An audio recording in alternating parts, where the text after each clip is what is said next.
Welcome to CRM Audio. I'm Joel Lindstrom, and I'm joined with Mr. Tony Stein from Dynamics Communities. Hello, Tony. Hello, Joel. Great to be with you today. And I'm sure people can't guess why you're here. You're here because next week is the marquee event of the year in North America, User Group Summit 2019 in Orlando. How are you doing? How are you feeling about it? I'm feeling great about it. And part of it is because there's a community full of people like you, Joel, that make it possible each and every year. As an association, a user group organization, we rely on, kind of two pillars in the community around servanthood and goodwill and gratitude. And those are all things that we have, for people in this community. And thankfully, there's people out there that want to share their experiences using these applications, whether they're customers, whether they're experts like you, Joel, and others at CRM Audio. It's just great to bring the whole community together, whether it's Microsoft, the partner community, the ISVs, as well as the customer community, because over the years, this event has continued to grow, and it will continue to grow this year. And there's over 700 sessions of Dynamics and Power Platform value that's out there for people to kind of dive in and consume, and that's what makes it exciting each and every year. What's the mix of Power Platform versus Dynamics? What area, I guess, is it evenly split, or and I guess also attendance? Do you have still more Dynamics, historically Dynamics people, or are you seeing a lot of the new faces with the Power Platform folks? It's, because the event is now over a decade old, traditionally established under the Dynamics mantra or brand. There's gonna be well over 6,000 attendees in the Dynamics spectrum of these things, where the Power Platform right now, I think, has over close to 400 to 500 attendees right now, which is great. It's already met its goal. Part of the ways that we disperse content across the two platforms is we have some key integration track content for both the D365 F&O and the CE space, where we talk about integration points using the data sets from CE or F&O and what people will want to know as it relates to Power BI, Flow, or Power Apps. But then our sister user groups, they create a whole host of content. They have, I think, 5 rooms to work with, I think it is.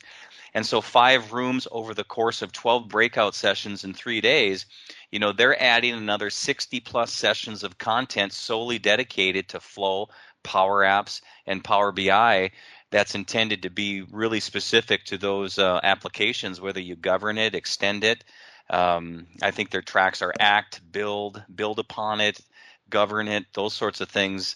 But so it's heavily predicated more on the Dynamics side just because of the tradition, but we're seeing more faces, new people show up. There could be SAP users, PeopleSoft users. There could be different people that are on different CRMs and ERPs attending the event, because that's the lure of Power Platform, and it's pretty cool for all of us in the Dynamics world as well. And I can imagine you see a fair amount of bleed over of people who are there as Dynamics users attending some of the Power Platform sessions too. Yeah, that's exactly what we do. In fact, in our CE and customer engagement track, when you open up your mobile app for the marquee event, we have a track that is called Power Platform because we like to take most of the Power Platform content and just bake it into the schedule, so that if you're attending from a Dynamics perspective on the customer engagement side, you'll look under the Power Platform schedule and you will see all the Power Platform sessions in addition to all the great customer engagement app sessions or CRM sessions that you're familiar with. We're trying to simplify that and make that easier for people to know what's going on. But yes, you will see a lot of Dynamics people in those Power Platform sessions as well. So as far as like the general sessions or I guess the keynotes, whatever, are those shared, or do you have separate general sessions for the different groups? There's always going to be that one Microsoft story that I think as a customer ourselves, we need to understand where the application's going holistically across business apps, which is why you'll see Charles Lamanna, the new corporate vice president, on the Power side, on those community sides. And then also, Muhammad Alam on the F&O side will be sharing more on the ERP and CE side of what's going on with Power as well from the keynote side. But we still try to keep birds of a feather concepts going. They all flock together, and that is we have we have established audiences that are very keen on customer engagement. Great Plains software with GPUG. We still have Business Central Navig users, and certainly the AX crowd with finance and operations on Dynamics 365. And so on Thursday of the event this year, you'll still have prominent community general sessions because, for all intents and purposes, the majority of our users and people in these applications, and as you know, Joel, some of them on the CE and the ERP side are so big and vast. There's so much capability in these applications that, most customers, there's roles in those organizations where people live and breathe in certain entities all day, and that's where they live every day. So we're going to still have content. There's going to still be community breakout sessions. Part of that experience of 700 plus sessions will be broken out into the 5 unique audiences that cover power, customer engagement, F&O, Business Central, and GPUG, if you will. So people will still gravitate to, where they're familiar in terms of the application use. Yeah, absolutely.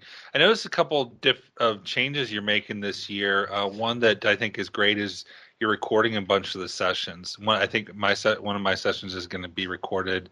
Nick Dolman said his was going to be. Are those going to be available after the summit? Is there going to be a way for people who couldn't come to summit to be able to consume that content? Good question, Joel. I mean, right now, this is the first year that we're offering this experience for users of the event, and they've been asking it for us forever. And so we're including a vendor this year to help us record a subset of the session breakout rooms and things. And our initial intent was to say, we should just make these available, to the attendees. Like if you attended Summit or Power Platform Summit, you can get access to these recordings. We honestly haven't crossed that bridge yet. We think if the interest is there enough, maybe we make it available for some of the members of the community to know what they missed out on after Summit. So they will be housed in kind of a private library that people can access, and they can go access those things. But we honestly haven't decided if we're going to offer them to an external audience that didn't attend the event, or if we should just keep them as part of the event experiences for those that are attending. But I'm happy that we're finally doing that because, as you know, Joel, that when you attend events, you physically can only be in one space at a time. And we have so many people that keep looking at the agenda and they see all the wonderful speakers and the great sessions and they go, gosh, I want to be in those 3 rooms at 1:00, but I can't physically be in 3 different rooms at 1:00. But it happens. Yeah. I wanted to ask, as a caveat to that, Joel, one of the fun things we're doing this year is called the Power Zone Theater. And that's what people call in the event industry a silent disco. And it's kind of exciting because we have some big space that we need to make into smaller spaces. And so you'll see these at some, newer events where people put on headsets and they have audio channels. Maybe we'll have an audio channel for CRM audio, but they'll have audio channels and they'll tune into a green, blue, red, or purple theater. And they'll get to see 4 different sessions going on at a time, and they'll just get to turn their audio dial to whatever they want to listen into, and they can walk to a corner of a big ballroom and see a presenter speaking on something. They'll have a projector, they'll have a screen, they'll see they'll see a PowerPoint or a demonstration of software, and they can decide what they want to listen to. If they want to listen to the green theater, or they can walk over to the blue one and turn the channel, so to speak. So they call that the silent disco. We're excited about that. Are you wearing your leisure suit or anything polyester for that? Maybe, and there may be a crystal ball hanging in the center of this ballroom. We'll just have to see. Yeah. So I mean, if it gets stressful, you'll be hoping you'll be staying alive, right? Maybe. They did that at Ignite. I don't know if they called it silent disco there, but they had the thing with the headphones out on the expo hall, and that was really cool, I thought. Are you doing that because of you don't have enough rooms and so we got to make more space, or is it just a happening thing that's happening in conferences these days? Well, initially the answer is yes to your first statement, and that is we needed to make sure we could get enough breakout space available at the Gaylord Palms. And so they really had these huge, tremendous ballrooms that we were able to make into this environment so we could make this work to make more capacity for more sessions. So it was initially based on a demand of, hey, we need more space. But then looking at it now and hearing some of the, when we've had speaker prep calls, a lot of speakers are kind of excited about doing this. And some attendees have already said, hey, I've been to an event where I've seen this, like you just said around Microsoft Ignite. And I think people are kind of looking forward to it. So I wouldn't doubt if the silent disco makes a return at future events for sure. Yeah, I guess I've never actually spoken, and I guess it would be a little bit awkward for me if I was doing that at first, knowing like how loud do I really need to talk? Because I could like get in the mode where I'm projecting to the people in the back of the room and yelling in people's ears or something. Well, that is part of it, and the speakers will have a lavalier mic that they're speaking into, and they're told just to use your normal speaking voice. People will pick up what you're saying in through their headsets, and then if there's a question from the audience member, we have these little toy microphone boxes called catch boxes. You can actually Google search it and find it, catch box. And it's a microphone that will be plugged into the same channel. So this catch box, if you have someone that's going to ask a question on your session, Joel, you're going to throw them this catch box and they speak into this little foamy microphone box, and everyone will hear the question. And so they have kind of cool little technologies and ways around this to make sure that the experience looks and feels and seems very similar as if you were in your own breakout room in a conference center. But it's just a fun way of making use of space and having fun with it too. Awesome. So, what day are you giving out the Community All Star Awards? We do those typically on Thursday, and it's at the customer engagement and the CRM community general session at 1:30 p.m. And that will be I believe on the 17th of October. So it's a week from it's on the 17th, and you know it's a great way for us because we gamify our own Dynamics 365 experience by looking at all the great things people contribute to and speak for and volunteer for, and we have engagement activity points that we tabulate that on in a given calendar year, and we put it to vote for people, and recognizing some of the great stewards of the community that do a lot for the global user groups and others out there. And so that will be announced on Thursday. As a former All-Star winner yourself, that will be exciting to see who's the next recipients of these sorts of things. And then we also follow that with the Microsoft Town Hall. So all the customer engagement kind of program managers and key resources from Microsoft, some experts will be on hand to field the crowdsourcing Pigeonhole app that we're going to use again this year, and we'll source some Q&A and see what Microsoft says about the future state of customer engagement apps. Yeah, I'll be there. It was a hard vote this year because I wanted to vote for about 10 people on that list. So it was hard. I had to flip a coin for some of the categories just because there were just really high caliber people on the list this year.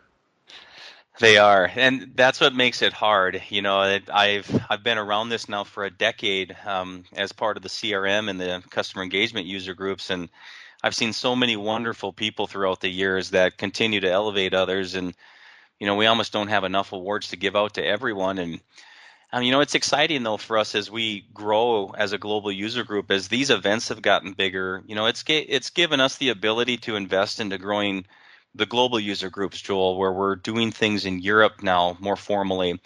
I'm partnering closely with a close MVP ally of yours. We have Comunidad or D365 user groups in Espanol throughout Latin America, and we're making big impacts with Latin America and Spanish-speaking user groups. And then we just recently completed our inaugural event in Summit, Australia. And so, at each of these marquee events, we like to recognize local community leaders with All-Star Awards that are happening. Like in Australia, we just recognized Andrew Lee, an MVP that's done a lot in fostering user group adoption down in Australia. And so we're excited to announce the North American winners this year, and then we're looking forward to Barcelona next spring for Community Summit Europe, is what it will be formally called. So there's it's good that this community continues to grow and elevate each other and support one another. So it supports the mission of why we're here. As long as we can keep using these applications and get better at doing it, that's kind of the goal of what we're here to do. So you got the Extreme 365 at the same time in the same place. So what's the distinction? What's the Extreme 365 and what's the User Group Summit? It's a unique challenge for us this year because this is the first year that they're fully integrated in North America, and we will have an Extreme 365 event that will run Monday through Wednesday. And I say Wednesday because that's the first day of the event that will be part of the User Group Summit event, where there's some crossover with content, and we're trying to make that available for both audiences. We're still evaluating that model, and one of the things that we did just recently, Summit Australia, is we had an Extreme like event, but it was natively part of the User Group Summit event, where one of the things you got to keep in mind for a partner audience is that there's different roles, in those organizations. There's application consultants, there's developers that understand the product at probably a deeper level than a lot of customers do. There's just different functions in the partner world, and there's different content, different relationships with Microsoft that ISVs and value-added resellers have to work through in their going to market with Dynamics 365 or Power Platform. That's different than the customer side of the world. But this year, we're going to still have an Extreme event that will be held at the Crebe, which is a short shuttle ride away from where the Gaylord properties are. That will be Monday and Tuesday and Wednesday.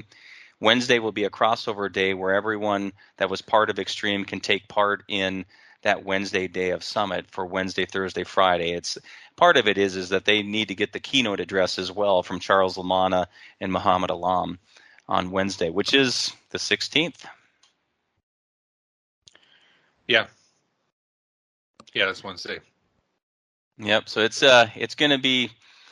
It's a busy week. It's a long week because it's kind of the formal recognizing of the North American events, of it becoming more of a 1 week marquee event for the entirety of the business application space that involves partners, ISVs, VARs through the Extreme 365 brand.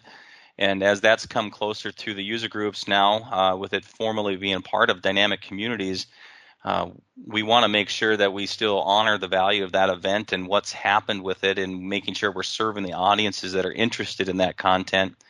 And then also recognizing the fact that value-added resellers and ISVs are also very interested in being part of an event or being part of that week where there's a lot of customers showing up. And so that's part of the reason why I think there's ways to look at these opportunities in the future of saying, how can this make the most sense for everyone involved? So, hopefully your time away from office and time away from, more importantly, families and other priorities are minimized a little bit more. And how can we make sense of these events go forward? Yeah, that sounds great. And you really appreciate everything you do for the event, Tony. And also, this year, Lori didn't actually have to track me down to get my PowerPoint. So this is a marquee year for me. So way to go, Joel. You're adopting the speaker portal. Well, I've got, we got probably almost half of the Hitachi MVP Army speaking in my session. So Andy Butanko and Matt Whitman are joining me. So it'll be a fun time. Looking forward to it. You got good people there. Yeah, for sure. So are you going to your conferences all over? Are you going to be going to Disney World or anything? My kids wanted me to, of course. I'd like to think that I should have planned better and made more sense of that. It's been such a hectic year already with Summit Australia and other things. I honestly didn't plan for that well enough this year. So no Disney World for me. Although, because I drugged my feet on that one, my better half is asking me if she can come to Barcelona next spring instead. And so I might have just gotten cornered into that one with her. Yeah. Well, again, you got plenty to do. So, but I'm glad you could come on CRM Audio, and really looking forward to the event. It is my favorite conference to go to because you get to interact with actual users and get a chance to hear Charles Lamanna and other people from Microsoft too. So it'll be a great time.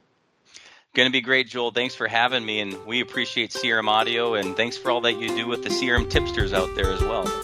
Yeah, for sure. All right. Well, have a good day, Tony. Thank you, Joel.